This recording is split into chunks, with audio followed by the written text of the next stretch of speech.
Yes, people, what's going on? Welcome to AdamMcKola TV. We are back. Hope you guys are all doing well. In this video, we will be rounding up and reacting to Manchester United's activity in the transfer window. I say activity, lack of activity in the transfer window. And make sure you guys are getting involved in the comments below as well.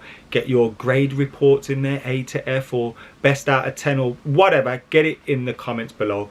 I'm sure they're not great reports or gradings for Manchester United, are they, after the lack of activity that we've had in yet another window.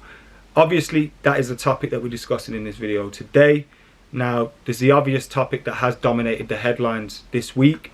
Now, I was asked and messaged a few times to make a reaction video to it. Now look, I'm not TMZ and I'm not in the business of making videos like that, especially when there's a victim of what is a pretty serious crime or crimes there. And ultimately, I think we all have to put the victim first in this situation, you know what I mean? Running around making hot takes, it ain't the time. It ain't the time at all. And I'm not about to do that. But look, what you can say, obviously officially, a man has been arrested. A man in his 20s. Manchester United have said Mason Greenwood will not represent the club. But look, we all saw what was on social media, or a lot of us would have seen what was on social media, and all I can say is what I said on Paddock the other day, is that I hope the victim gets the help, the support that she needs and she deserves. I hope she gets the justice that she deserves, and as a Manchester United fan, I hope the club does the right thing as well in having the empathy and the support and putting to the side football and football ability. That stuff doesn't matter here. Being a good human being does matter. And ultimately we have to consider that, and the victim ultimately is the #1 person that we have to consider in this situation. So I hope Manchester United do that. I would hate the club to do something stupid, which would, you know, I don't even want to think about that. I think they'll act in the right manner, and I hope that they do. But what I would say is, and again, I didn't need to do my law degree to know this, that if you are tempted to share anything or say anything online, just bear in mind it's an active investigation, and you know, you don't want to jeopardize things, because lawyers can say that juries or whatever have been persuaded by what they've seen on social media, even if things that are on social media are pretty obvious to us, you know. So just bear that in mind when commenting, and that's what I think we should all kind of sit back and allow the legal process to take its course. And that's what I think Manchester United are doing at this moment in time. But they've done the right thing in terms of, you know, suspended him and saying he's not involved with the team. So there you go. Anyway, those are my thoughts on that.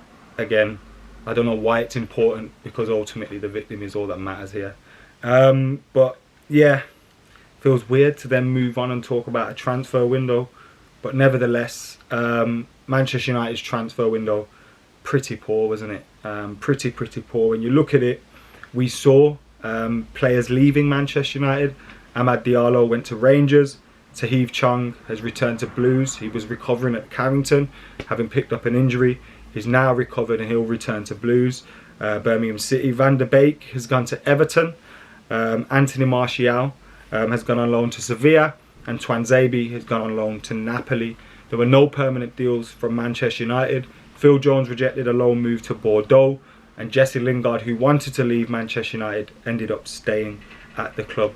I think there are obvious reasons for that, in terms of him now taking on more importance in the squad, given the players that have left and the obvious player who isn't available for Manchester United and won't be for an awfully long time.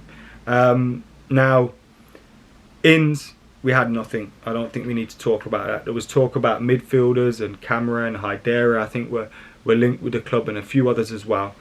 It never really seemed like anything was going to happen for Manchester United in terms of bringing in a player, did it? It never felt like that was going to happen.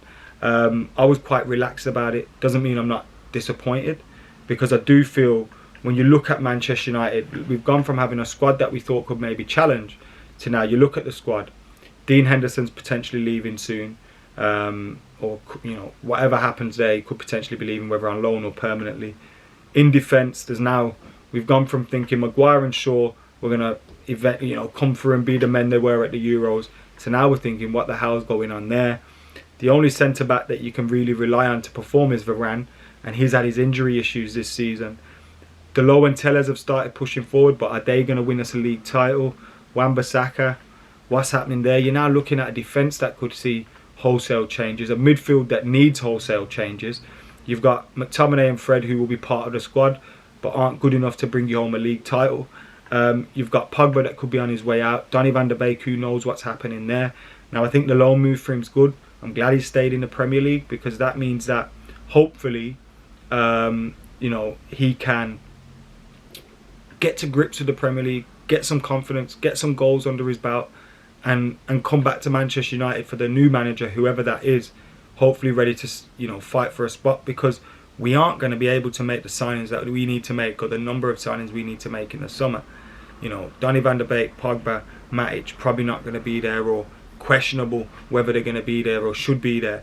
You then go further up front. You're now looking at Martial has gone to Sevilla. Probably time up for him at Man United. Is he going to come back? Who knows? Maybe he does well. A new manager fancies him, but again, unlikely at this moment in time. Cavani, Ronaldo, what's going to happen with them? If we don't get Champions League, I can't see Ronaldo staying. Cavani's clearly looking for a move out of Manchester United at the end of this season. You know, you've obviously got no Mason Greenwood. You're losing players in all these positions that you're now looking at a squad that you thought, now you need to bring players in, need to bring players through the academy, and your squad's taking a massive hit. And that's the main reason about why I was disappointed in the lack of business this summer. It's not that we had to go out and spend 50 to 100 million pounds. You could have maybe made one or two signings, some shrewd signings. You know, you hear about the price of those midfielders that were available, and it would have meant that you would have had to do less business in the transfer window in the summer, because we're going to have to do a lot of business. Now, one part of me kind of rates not rushing around doing business and just signing anybody for signing's sake, but you have to have a manner of an approach about it where you're prepared, you're planning, you're looking forward. Now again, we've had a lot of changes. Ollie's left, Rangnick's come in. We think Rangnick's going to be involved from the summer beyond at an upper level at the club. We're going to have a new manager come in. Do you want to sign players that maybe the new manager isn't going to want? But look at the amount of players that are leaving this club, or will be leaving this club, or should be leaving this club. And when you consider all that, you have to counteract that by bringing players in. You also look at Spurs. I think, you know, I don't think Arsenal particularly improved their squad. West Ham didn't, but Spurs have. And those are the teams that we're in a battle with for top four. Now, I still think our squad is arguably better than Spurs', but they're a team that are building a little bit of momentum. We know what new signings can do. So we needed probably a player or two. But again, I was super relaxed because I didn't expect us to sign anybody in this transfer window. So God knows what impact that has on the rest of our season. You know, you've got the FA Cup to play for, the Champions League to play for, you know, the Premier League. You need to be getting in those top four spots. Are we going to be able to achieve that with this squad? I think we've got, on paper, players that can, you know, turn it on against certain teams. We haven't really been performing, although the results have been getting better. We need to go on a run after this international break and see where that takes us, but it would have been nice to get a little boost or two from the transfer window. Instead, the squad's been stripped a little bit more, and maybe that's easier for the manager to work with. You've got less unhappy players around, but I don't know.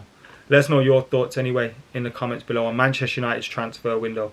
Make sure you're keeping it locked. Like, comment, share and subscribe. Until next time, I've been AdamMcKola. I'm out of here.